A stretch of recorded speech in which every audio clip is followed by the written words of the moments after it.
I was super normal growing up.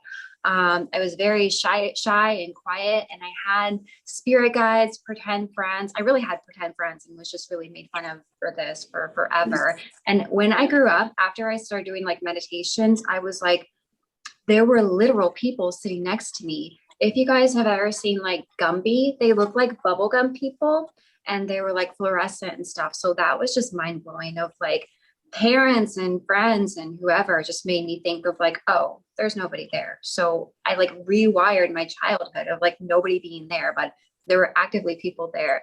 So after I was kind of like being made fun of, you can't sit next to me on the school bus or at the dinner table, or I'm talking to somebody and you caught me. I made them go away because, my mom was snickering about me. People were snickering about me.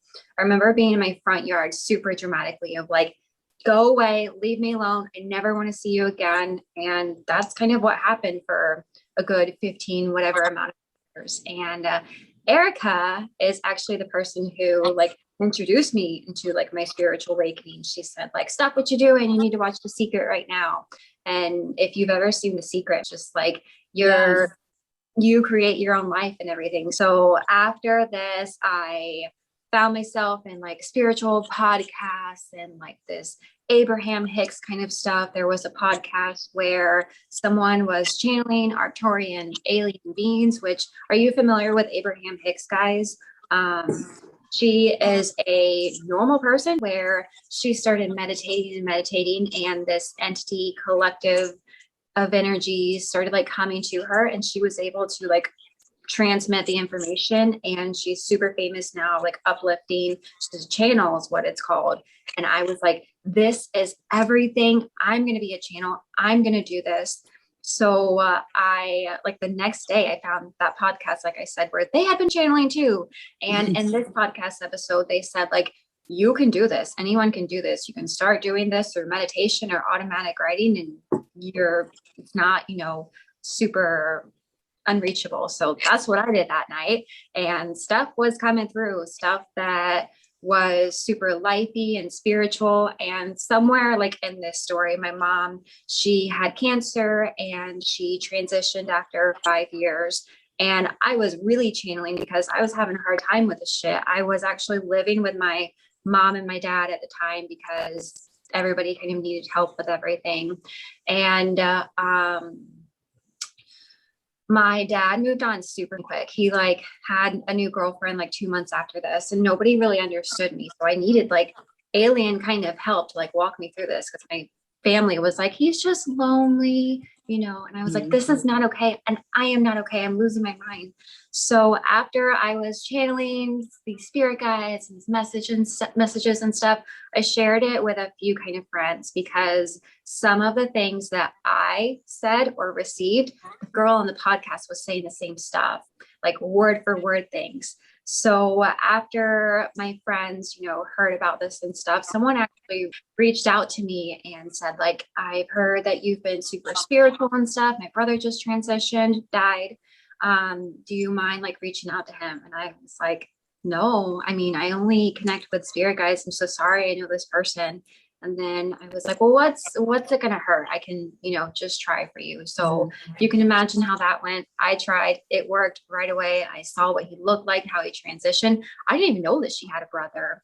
And received all of these like messages and memories and things passed on to her. She was crying, I was crying. It's like, why am I crying? Like I just felt the sadness like from him and her. And I went outside and I was like, what just happened? Like I did something. So shortly after this, I reached out to a psychic because like we do these amazing things and then we forget. And then we like reach out to like somebody else to help us. This psychic, she connected to my mom and said really nice things. We talked about my love life and career and whatever. And I asked her like if I could be psychic, if I could do this, like what was going on with my life, because I was already kind of doing it. And she just said that it was very telepathic. And I was like, I think that I'm a hell of a lot more than that. Reached out to another psychic because I wanted to connect to my mom again. Didn't, believe in myself. And the first time it was canceled, the girl had a reason. The second time it was canceled, the girl had a even better reason. She was kind of one of my friends. And I thought, why don't I just do this myself? I connected to my friend's brother when I was trying to connect to my mom. So still living in my dad's house at this time, I like got ready, got my cat, got on the couch and, got in that meditative state and started feeling like buzzy kind of energy. And the first thing that I heard telepathically was tell a little bit to get off my furniture. And my cat's name is Lovey, but my mom thought that that was a stupid name. So she called her Little Bit, completely forgot about that. She also used to like push the cat off of the couch and counter and stuff. Forgot about that. 'Cause be like, it's a cat. Cat's gonna jump up kind of everywhere.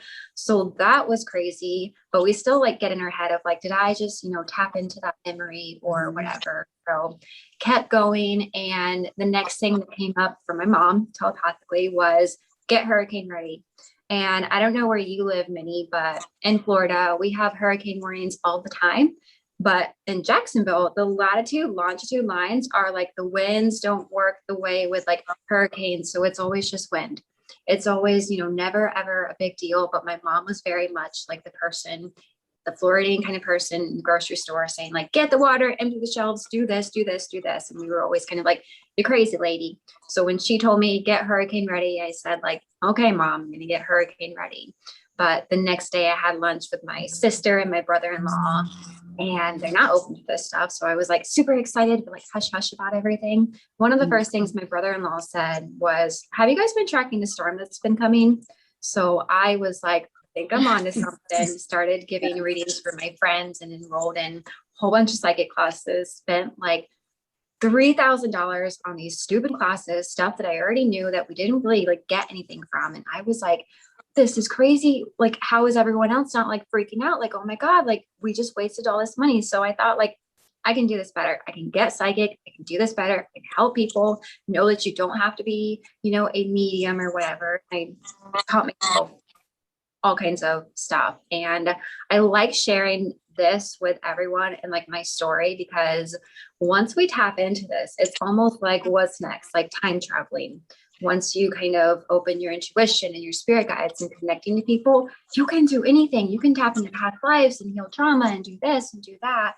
And it's just so amazing instead of just like living our 9 to 5, whatever jobs and feeling like stuck and blah, blah, blah. So that's me. That's why I do all of this. And I started my business the end of 2019. And I do, coaching and private psychic readings and just like everything under the sun that I can think about. If I like get on an idea of like, I'm going to channel, I'm going to do healing, I'm going to do this, I just figure out how to do it because we're intuitive. Once we kind of really tap into that, we can do whatever.